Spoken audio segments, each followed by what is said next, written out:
తెలంగాణ ప్రజల మీద పెట్టినటువంటి భస్మాసుర హస్తం ఈ ఛార్జ్ షీటు తెలంగాణ పేద ప్రజల మీద ఒక భస్మాసుర హస్తం ఇది. కాబట్టి హస్తం గుర్తు బాగా ప్రామినెంట్ కనపడుతుంది. శ్రీ రామచంద్రరావు గారిని మాట్లాడుతుందిగా కోరుతున్నాను. ఫస్ట్ మాట్లాడుతాను. అందరికీ నమస్కారం. 23 నెలల ఒక కాంగ్రెస్ పార్టీ పాలన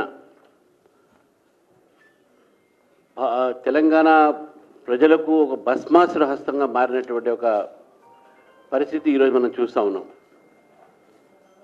భారతీయ జనతా పార్టీ ఈరోజు ఈ కాంగ్రెస్ పార్టీని ప్రశ్నిస్తూ ఉంది. మీరు ఇచ్చినటువంటి ఏదైతే హామీలు ఉన్నాయో ఎన్ని హామీలు మీరు పూర్తి చేశారు, ఏ ఒక మొహంతో ఈరోజు ప్రజల దగ్గర వెళ్తున్నారు, మోసపూరితమైనటువంటి మాటలతో ప్రజల్ని మోసం చేసి అధికారంలో వచ్చి 23 అయిన తర్వాత ఏ వర్గానికి మీరు న్యాయం చేశారని చెప్పేసి భారతీయ జనతా పార్టీ ప్రశ్నిస్తూ ఉంది. వాస్తవానికి ఈరోజు విద్యార్థుల్ని మీరు ఫీ రీఎంబర్స్మెంటేగా బాధ పెడతా ఉన్నారు, వాళ్ళ చదువులు ఆగిపోతూ ఉన్నాయి. పేషెంట్లకు మీరు హాస్పిటల్స్కు ఆరోగ్యశ్రీ ఒక నిధులు కూడా మీరు రిలీజ్ చేయకుండా కోట్లాది రూపాయలు బకాయిలు పెట్టి ఇటు ఆరోగ్యాలు కూడా పాడైపోతూ ఉన్నాయి. ప్రజలకు ఆరోగ్యశ్రీ దొరకట్లేదు.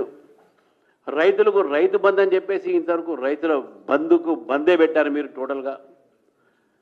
ఈరోజు రుణమాఫీ అని చెప్పారు, మీరు మమ్మల్ని ప్రజలు మాఫీ చేయాలని చెప్పి ఆలోచన ఉన్నారు మీరు. ఇటువంటి ఒక పరిస్థితుల్లో ఈరోజు తెలంగాణకు కాంగ్రెస్ పార్టీ చేసింది ఏంది అనేటటువంటి విషయాన్ని మేము ఈరోజు మీ ద్వారా వారిని కాంగ్రెస్ పార్టీని అడగాలని చెప్పేసి కూడా మీకు కోరుతా ఉన్నాం. నిన్న మొన్న విద్యార్థులు ఒక స్కూటీ ప్రదర్శన చేశారు. ఉచితంగా స్కూటీ ఇస్తా అని చెప్పారు. స్కూటీ వదిలిపెట్టిన సైకిల్ కూడా ఇవ్వలేని పరిస్థితి ప్రభుత్వం. ఇన్ని రకాలైన మోసపూరిత మాటలు. కామారెడ్డిలో బీసీ డిక్లేర్ చేసే బీసీలకు మోసం. మీరు ఏమీ చేసిందే విషయాల్లో ఈరోజు ప్రభుత్వాన్ని ఈరోజు నాగేష్ గారిని ప్రభుత్వాన్ని ఈరోజు ప్రజలు ప్రశ్నిస్తూ ఉన్నారు. పెద్ద పెద్ద మాటలు మాట్లాడుతూ ఉన్నారు. ఓటు రాజకీయాల కోసం మీరు మొత్తం ఈరోజు అపీజ్మెంట్ పాలసీ బుజ్జగించేటటువంటి విధానాలు మీరు చెప్తున్నారు.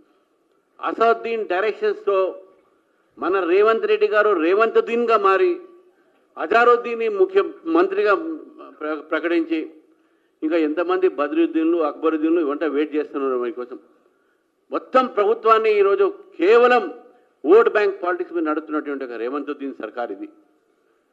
ఈ యొక్క రేవంతుద్దీన్ సర్కార్ జూబ్లీ హిల్స్లో వీళ్ళ ఇన్ఫ్లుయెన్స్ ఎంత పడ్డదంటే భారతదేశాన్ని పాకిస్తాన్ కిక్ చేసిందంట. పాకిస్తాన్ కిక్ చేసినటువంటి ఒక మాటలు మాట్లాడతారంటే ఈ రేవంత్ రెడ్డి గారు. కనీసం సింధూర్లో ఎంతమంది సైనికులు ఏ విధంగా వీరోత్సవమైనటువంటి ఒక ప్రదర్శన చేశారు అది మర్చిపోయారా? పాకిస్తాన్ ఏ విధంగా తోక ముడుచుకొని ఈరోజు మాట్లాడకుండా ఉన్నది మర్చిపోయారా? పహల్గామ్లో చనిపోయినటువంటి ఒక ఎవరైతే వ్యక్తులు ఉన్నారో వాళ్ళ కుటుంబాలకి ఆ రోజు నరేంద్ర మోదీ గారు ఈ ఆపరేషన్ సింధూర్ ద్వారా వారందరినీ ఓదార్చినటువంటి ఒక సంఘటన చూస్తే ఈరోజు మన దేశాన్ని అవమానపరిచేటటువంటి మాటలు మాట్లాడుతున్నారు రేవంతుద్దీన్ గారు. ఇంత ఇన్ఫ్లుయెన్స్ మీ మీద ఉండకూడదు. అక్బరుద్దీన్ ఇన్ఫ్లుయెన్స్ ఏమైతుంది? లా అండ్ ఆర్డర్ మొత్తం కొలాప్స్ అయిపోయింది. మంత్రులంతా కూడా కమిషన్లకు ఎగబడ్డారు. తుపాకీలు తీసుకొని యజమానులను బెదిరిస్తున్నారు ఇండస్ట్రీస్ని. ఈ రకమైన ప్రభుత్వం మీది. ఈరోజు మీరు ఈరోజు జూబ్లీ హిల్స్లో మాట్లాడుతూ ఉన్నారు. మా కార్పెట్ బాంబింగ్ గురించి మాట్లాడుతున్నారు. కార్పెట్ బాంబింగ్ కాదు మీకు. మేము ఏ బాంబింగ్ అయినా చేస్తాం ప్రజల ఒక బలంతో. బాంబింగ్ అంటే బాంబులేసి పేల్చడం కాదు. ప్రజల ఒక సపోర్ట్తోని ప్రజలకు ఆటంబ బాంబులుగా మారి మిమ్మల్ని దింపుతారు, గద్దె దింపుతారు. ప్రజలందరూ కూడా బాంబుగా తయారవుతారు. మీరు మాట్లాడే మాటలు, మీరు చేసే పనులు అన్నీ కూడా.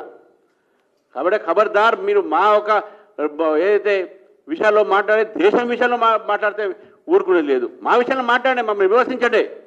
కానీ దేశాన్ని విమర్శించడం, దేశ సైనికులను అవమానపరచడం ఇది ఎక్కడ సంస్కారం? కాంగ్రెస్ పార్టీ తెలుసు మీరందరికీ పాకిస్తాన్ మీద ప్రేమ ఉందని. కానీ జూబ్లీ హిల్స్ ఎలక్షన్స్లో పాకిస్తాన్ భారతదేశాన్ని కొట్టింది, తన్నింది అని చెప్పేసి అంటారా? దీన్ని భారతీయ జనతా పార్టీ తీవ్రంగా ఖండిస్తూ ఉంది. భారతీయ జనతా ఖండిస్తే కాదు, జిల్లా యూనిట్లు అందరూ కూడా మేము చెప్తాం. ఇవాళ ఎక్కడ పడితే అక్కడ మీరు ప్రదర్శన చేయాలి. ఈ ప్రభుత్వం వ్యతిరేకంగా రేవంత్ చేసినటువంటి కామెంట్ల మీద చేయాలి. కాబట్టే ఈరోజు ఓట్ల కోసం దేశాన్ని అవమానపరిచేటటువంటి ఒక ఈ ప్రభుత్వాన్ని ప్రజలు ప్రశ్నిస్తున్నారు, తెలంగాణ ప్రశ్నిస్తుంది. అందుకే ఈ ఛార్జ్ షీటు ఇప్పుడు ఈరోజు రిలీజ్ చేయడం జరిగింది. పెద్ద చాలామంది ఉన్నారు, ఎక్కువసేపు నేను మాట్లాడకుండా వారికి కూడా